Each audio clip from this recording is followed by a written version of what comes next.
We got pictures of every one of the victims here. And believe it or not, for the last 12 years, I've studied these photos of the victims. I have no recollection of any of them, never met them. And we've gone over this more than once. They're just names and faces. Throughout history, serial killers have worn many masks. Some posed as businessmen, some were loving sons, trusted friends, even pillars of their communities. But the man in this story wore a clown suit, painted on a smile, and shook hands with the First Lady of the United States. To the world, he was John, the contractor who hired teenage boys, the clown who entertained sick children at hospitals, the man who joked with police while bodies rotted beneath his feet. Behind closed doors, he handcuffed, tortured, strangled, and buried 33 boys in the crawlspace beneath his home. Some were identified, others were never named. This isn't horror fiction. This is the true story of John Wayne Gacy. To understand how a man becomes a monster, you have to go back to the beginning. In the 1970s, he was known as a model citizen. John Wayne Gacy, a Chicago businessman, a Democratic precinct captain, and a volunteer for countless community events. He ran a successful construction company, shook hands with politicians, took photos with the First Lady, Rosalind Carter, and on weekends, he became someone else.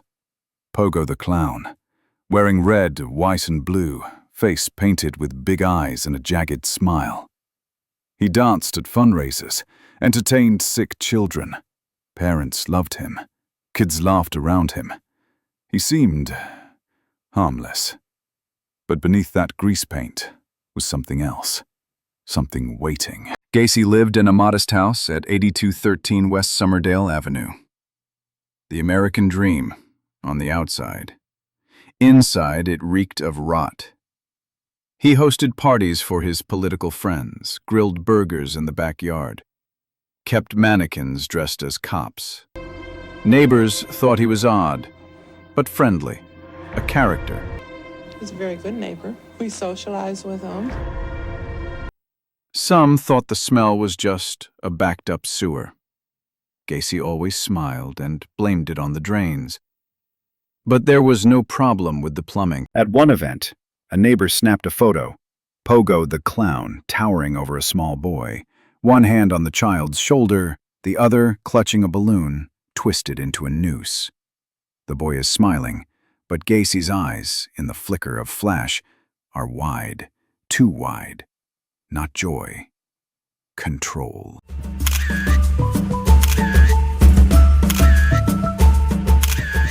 Gacy's past was easy to forget. No one talked about Iowa, about how he had been arrested years earlier for luring a teenage boy, assaulting him and trying to silence him. Gacy served just over a year in prison, then came back and reinvented himself. Now he ran a company called PDM Contractors, painting, decorating, maintenance. He hired teenage boys, mostly runaways or kids from troubled homes, paid them under the table, took them into his garage. Some of them vanished, but they were runaways who would notice, who would care. One young worker named Greg told a classmate, "Mr. Gacy, he gives me beer, says I can crash at his place." Then he whispered, "Sometimes he gets weird, touchy. One night, he put handcuffs on me, said it was a magic trick." The classmate laughed it off. Greg was never seen again.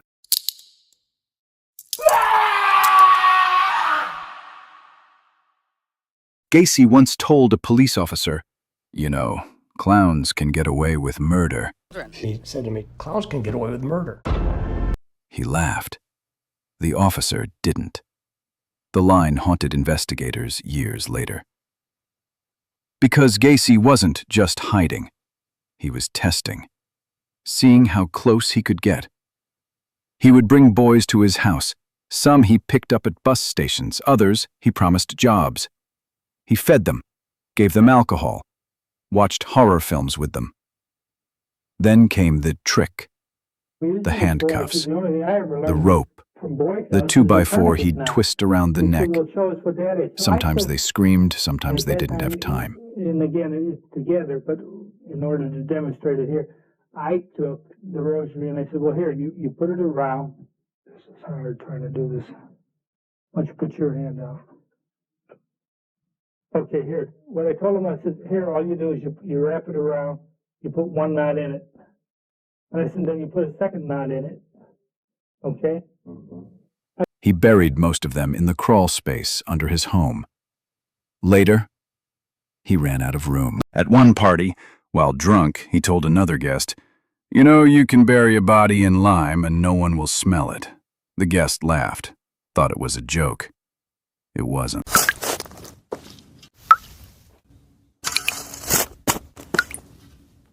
By 1975, Gacy's crawl space was a graveyard. He arranged the bodies carefully, some wrapped in sheets, some not. He stacked them, layered like meat in a freezer. He kept souvenirs, driver's licenses, shoes, and he visited the crawl space often, not to mourn, but to remember. One night, a 19-year-old boy fought back.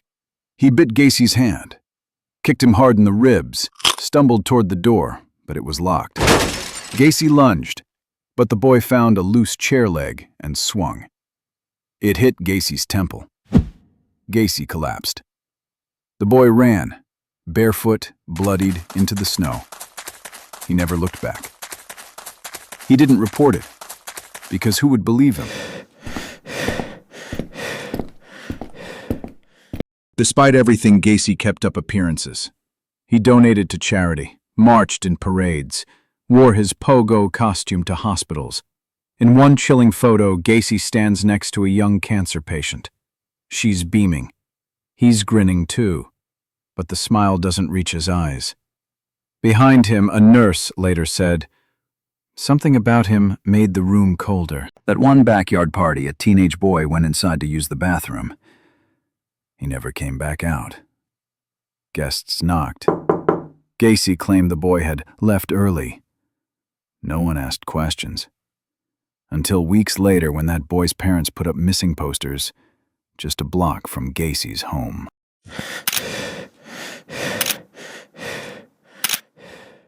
By 1978, Gacy had murdered at least 29 boys and young men. Police still had no idea. But the walls were closing in. Neighbors noticed more boys going into the house and never coming out. The smell was worse.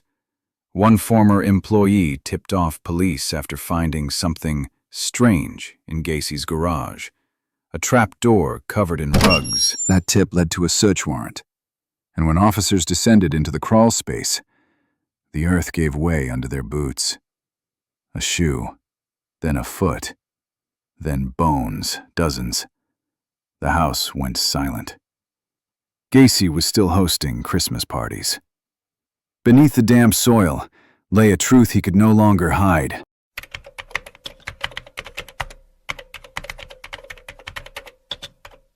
John Wayne Gacy hired teenage boys from the bus station, from fast food counters, from the streets of Chicago. They were young, broke, and looking for work. He promised them cash, quick jobs, food, even weed. They followed him home. Some even laughed on the way. They had no idea they were being lured into a trap. At his home on Summerdale Avenue, Gacy led them inside. He showed them the magic trick. He said, "Put on these cuffs. Watch how fast I can get out." He locked their wrists, then smiled. "It's washing 2-track. He never showed them the key.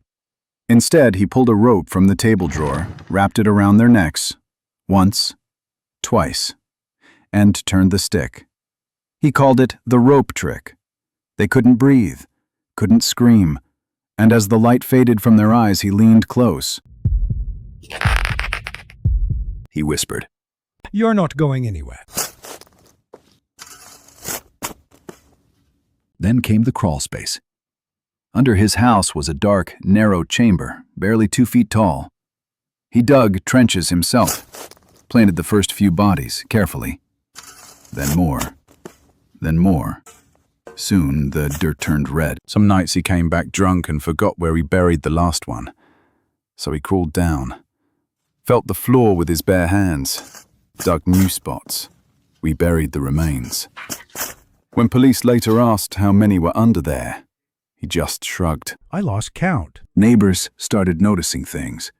The grass died near the foundation. Flies buzzed around the basement window. And there was a smell, a thick, rancid stench that never went away. One woman asked Gacy about it. He laughed and said, Just the sewer. Pipes are bad in this part of town. She nodded and never asked again. He got bolder. Sometimes he'd leave bodies overnight in the closet. Sometimes they were still warm when he dragged them down below. And when the crawl space filled up, he switched to the river, wrapped them in plastic, drove to the Des Plaines Bridge, dropped them in the black water. No pattern, no names, just disposal. But no matter where he dumped them, he always came home, always opened that floor hatch, and stared down into the Because I dirt. didn't hang around that many He places. said unless it you were helped involved in him politics. remember their names. Or One you- evening, if you were a involved in neighbor knocked clowning, on then I might have Gacy's ran into door. you. But She there's was no way I polite, but her face was pale. She said, John, there's a terrible smell coming from your house. Is everything all right? You shall say too. He paused, then with that trademark grin said, Just a rat died in the crawl space. She didn't press him. But that night, she told her husband, There's something wrong with that man. and she was right. By 1977, the space beneath his home was a tomb. The wood above creaked when he walked, the floor warped with moisture, and the house seemed to breathe death. Still, he kept digging. Still, no one came. And those who could have stopped him never looked closely enough. That was his power. A painted smile, a barbecue on the weekend, and a crawl space full of silence. But eventually, the silence broke, and the missing boys started leaving traces behind. He wasn't just a murderer anymore. He was a collector. From 1976 to 1978, boys began vanishing across Cook County. Young, clean-cut, working class. Most were last seen heading to or from jobs, or simply walking down the street. No screams, no blood trails, just sudden, brutal silence. One of them was Gregory Godzik, just 17. He had recently started working at Gacy's construction company, PDM Contractors. His parents were proud, finally, some stability. But one night Gregory didn't come home.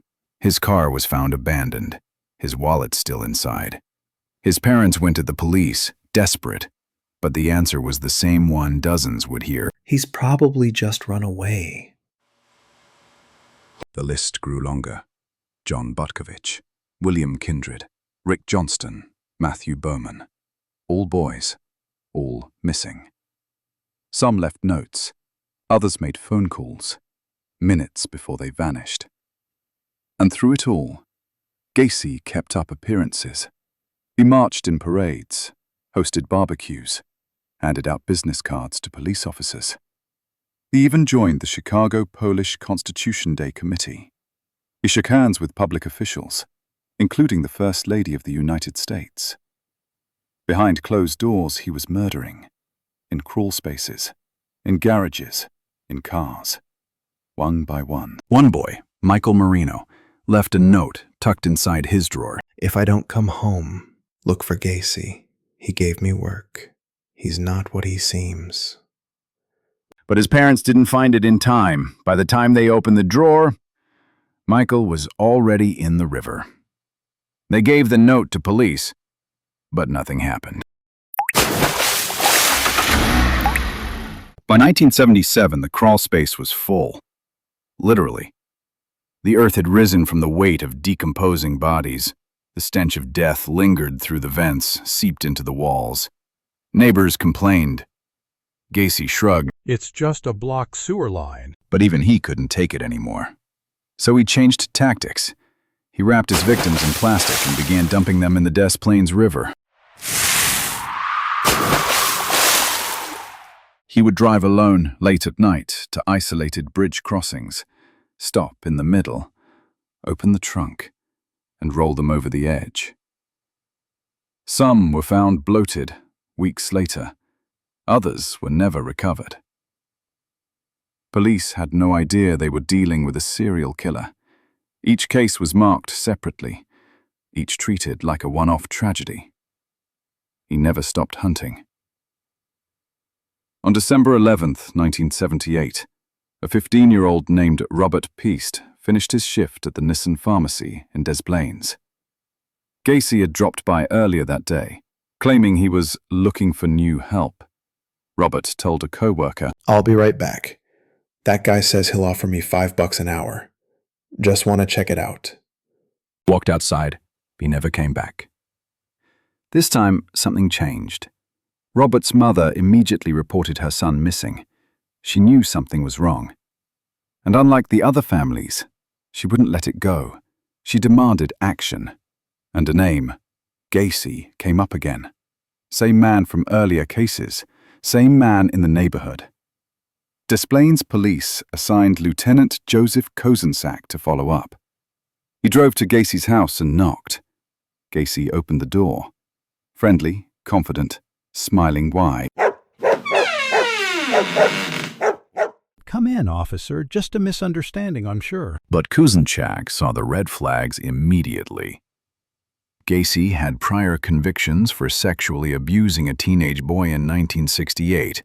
Multiple boys had worked for his company and gone missing. And now, Robert Piest was gone. While searching Gacy's home, still without a warrant, officers found a film receipt. It was for developing photos. And the name on the receipt? Robert Piest. The receipt wasn't hidden. It was sitting on the kitchen counter, almost like a dare. That was it. That was the moment I knew we had him. Kozensack later said,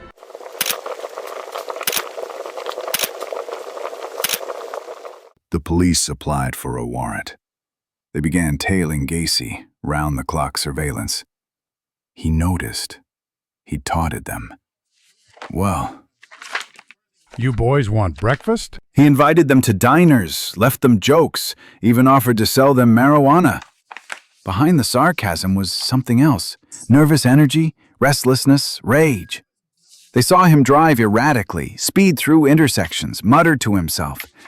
And when he wasn't being watched, he was getting rid of evidence, throwing bags into rivers, burning clothes, destroying IDs. But it was already too late. The crawl space held its secrets, and police were about to find them. On December 21st, 1978, police returned with a full search warrant. They entered the house with shovels and flashlights, pulled up the floorboards, dug into the earth beneath, and within minutes, they hit bone. Skulls, teeth, fabric, rib cages. One officer turned and vomited. Another knelt down and cried. They weren't looking at a crime scene. They were standing in a cemetery, built one body at a time. And Gacy? He was already at the police station. He hadn't been charged yet. He drank a soda, smiled, chatted with officers like they were old friends. Then he said it, casually. You guys are going to be busy. There's a lot of bodies down there. I killed 33. But hell, I lost count. There was no remorse. No shaking voice. No tears. When an officer asked why, Gacy just shrugged. Because I could. There was one boy who escaped. He had been lured to the house with the promise of work. Felt uneasy, played along. When Gacy pulled out handcuffs and said, Want to see a magic trick? the boy agreed, but kept a key hidden in his sock. As Gacy turned away, the boy unlocked the cuffs. When Gacy lunged, the boy kicked him hard in the stomach and ran. Barefoot, bleeding, screaming. Neighbors called 911. That escape, that testimony, became the crack that shattered everything. Gacy's house was no longer a home. It was a monument to evil. And as the police pulled out body after body, a new question began to rise. How many more were there? And why did no one stop him sooner?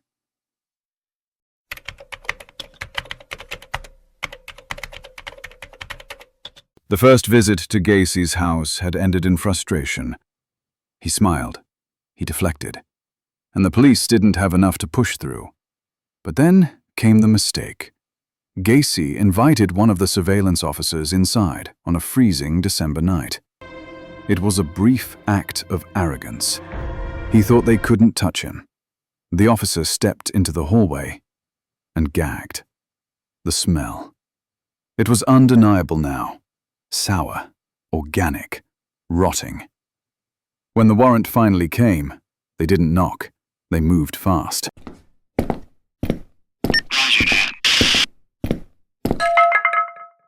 They pulled up the floorboards of the hallway.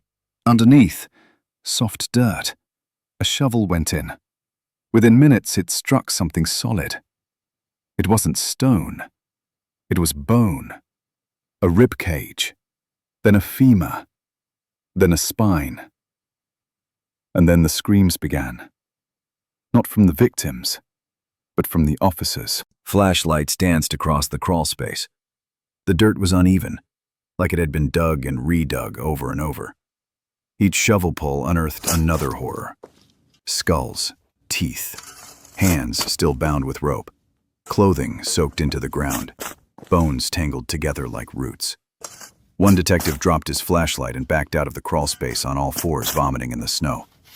Another sat down, hands shaking, and couldn't stop crying.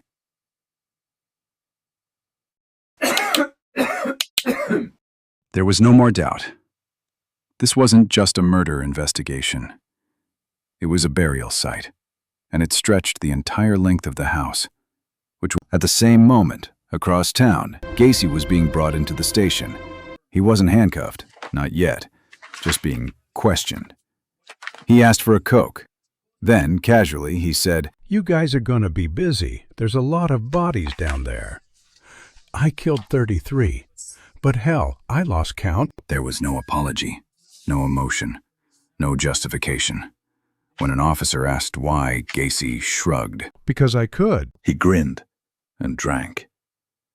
The next day, the officers asked where the bodies were. Gacy didn't hesitate.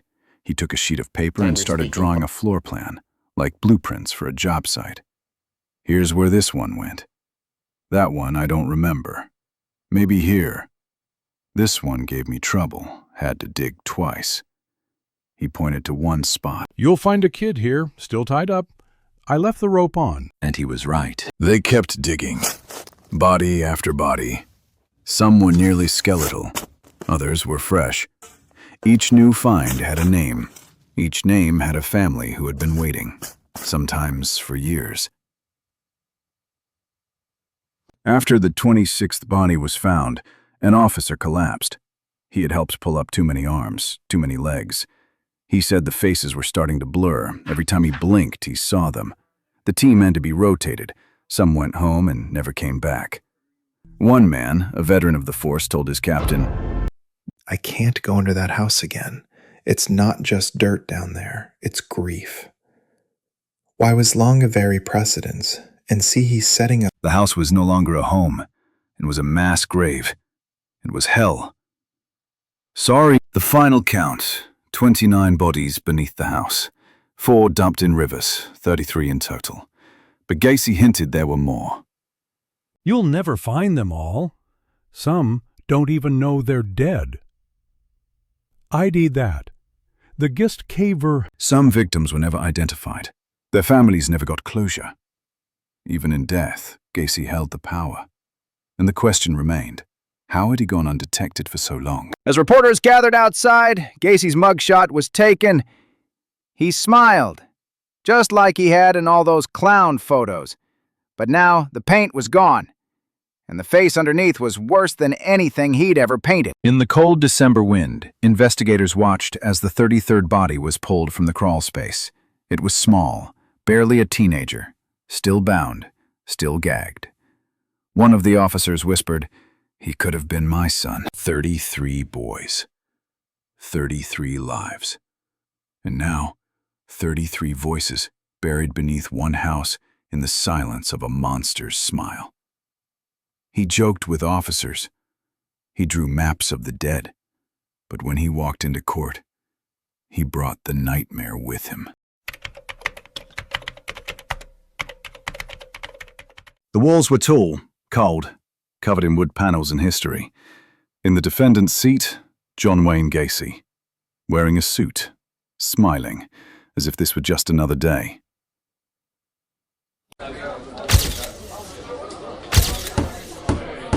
A man who had raped, tortured, and killed 33 boys now sat inches away from their families.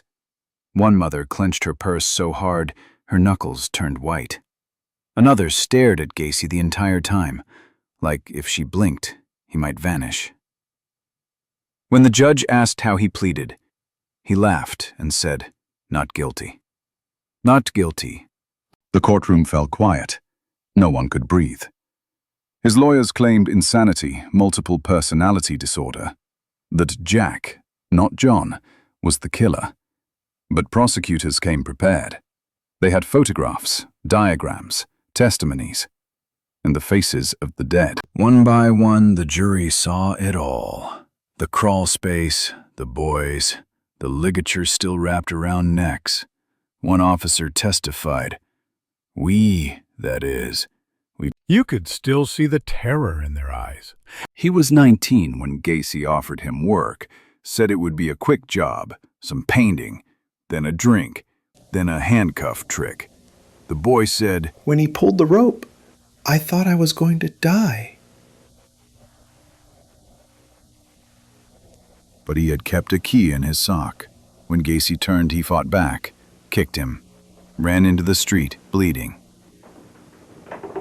His voice shook in court, but he didn't stop. "You wouldn't know." I thought I was the only one. I thought I got lucky. Now, But he wasn't the only one. The courtroom heard from 12 families. They read statements, each name a weight in the air. One father stood up and said, "He killed my son, but he also killed me." A mother described her last moment with her boy, and one of mother's strength them. She was lived. He left with a smile. I didn't know it was goodbye. Then she looked straight at Gacy and whispered, "Case I sell." Do you even remember his name? Gacy didn't flinch, he just scratched his chin, like he was bored. Assistant State's Attorney Terry Sullivan stepped forward. He held up a photograph, one of the crawl space. He said, This isn't mental illness. This is organization. This is evil. and then he pointed to Gacy, who was crimings. You see that man? That's not a person. That's a graveyard. 90s NT6s. Reparation. The courtroom froze. Gacy blinked and smiled. On the 10th day of trial, something cracked. A woman who had been silent the whole trial stood up. She screamed. Give me back my son! Her voice echoed.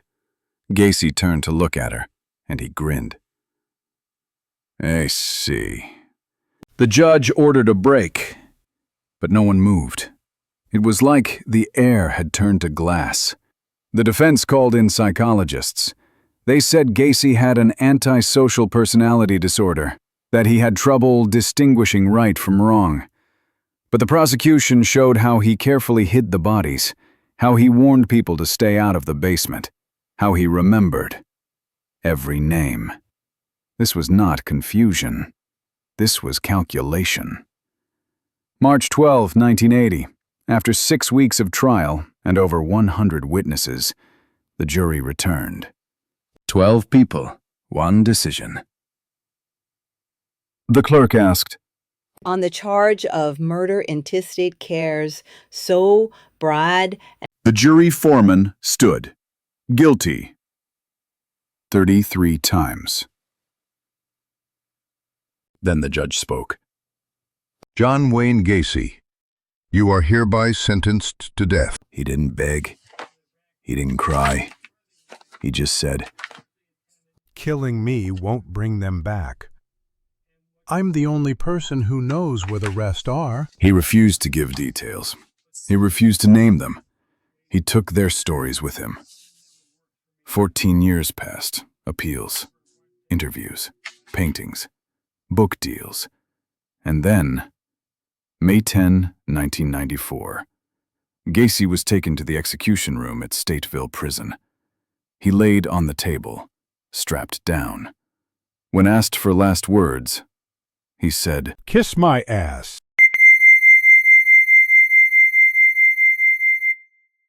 He was pronounced dead at 12:58 a.m. Outside the prison, families gathered. Some wept. Some stayed silent. One woman held up a photo of her son, said nothing, just let the world see. John Wayne Gacy was dead. But for those left behind, the trial never ended. They buried the bodies, they buried the killer, but the nightmare, it stayed. In photos, in news clips, in paintings of smiling clowns, in the memories of those who survived.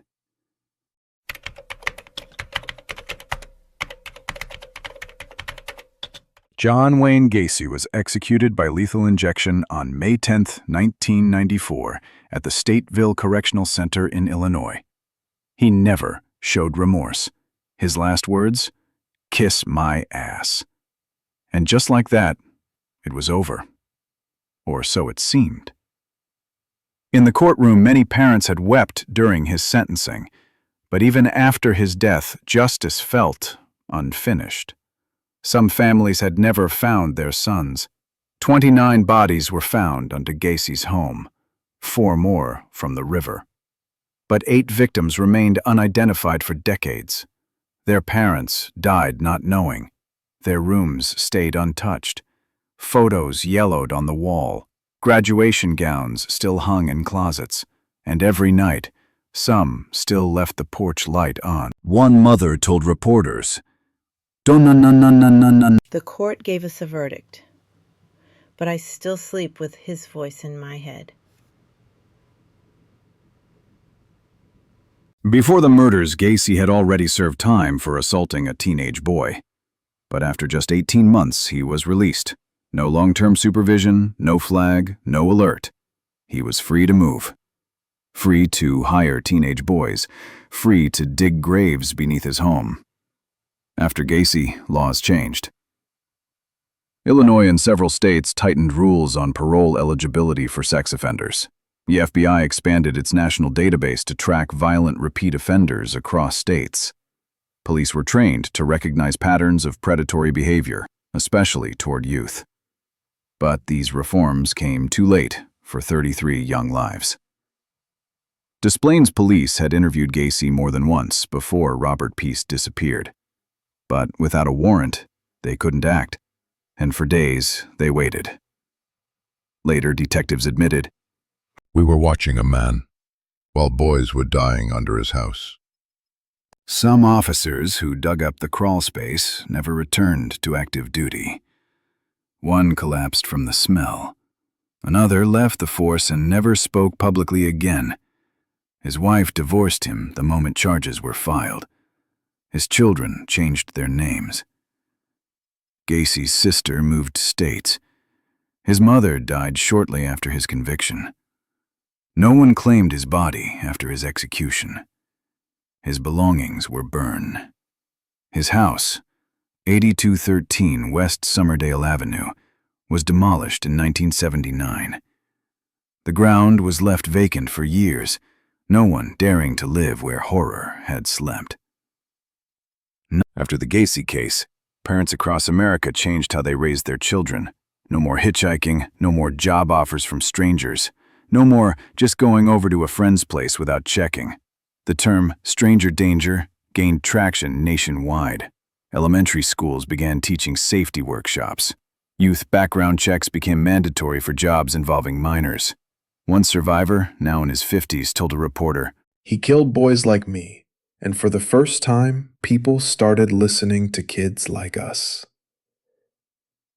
Despite everything, or maybe because of it, Gacy became an icon of evil. Horror movies used his clown persona as inspiration. His prison paintings, depicting skulls, clowns, and self-portraits, were sold at auctions, some for thousands of dollars. But after outrage from victims' families, many buyers burned the paintings publicly or donated them to be destroyed. Even today, killer clown costumes spike in popularity every Halloween. His name became folklore, urban myth, serial killer podcast material. But to the families, it was never a costume. To this day, a few victims remain nameless. DNA advances have helped. 2 boys were identified in 2011 and 2017. But there are still bones buried that carry no name, no face, no family left to speak. The grave markers read, "Known only to God." And for the officers who uncovered them, that silence is louder than any confession. In a rare interview, a man who escaped Gacy's house shared, He called it a magic trick, the handcuff game. But I had a key in my sock. When he turned his back, I unlocked myself, kicked him, ran, and I didn't stop running. That man's testimony was the beginning of Gacy's fall. But his trauma, it never faded. Every creak in my house, every time I hear a laugh in the dark, I still see that painted smile. Gacy was gone, but his case reshaped the system. It forced law enforcement to share data between states. It pushed mental health evaluations for released offenders. It introduced mandatory reporting laws for abuse suspicions in some states. It raised hard questions about how many red flags must be missed before it's too late. One mother stood in front of the demolished house years later. The ground was quiet. She whispered, "The horror didn't end with his death. It lived on, in families, in silence, in law books rewritten." If this story made you pause, hit the like button, subscribe for more true crime stories, and tell us, what would justice look like if it were your child?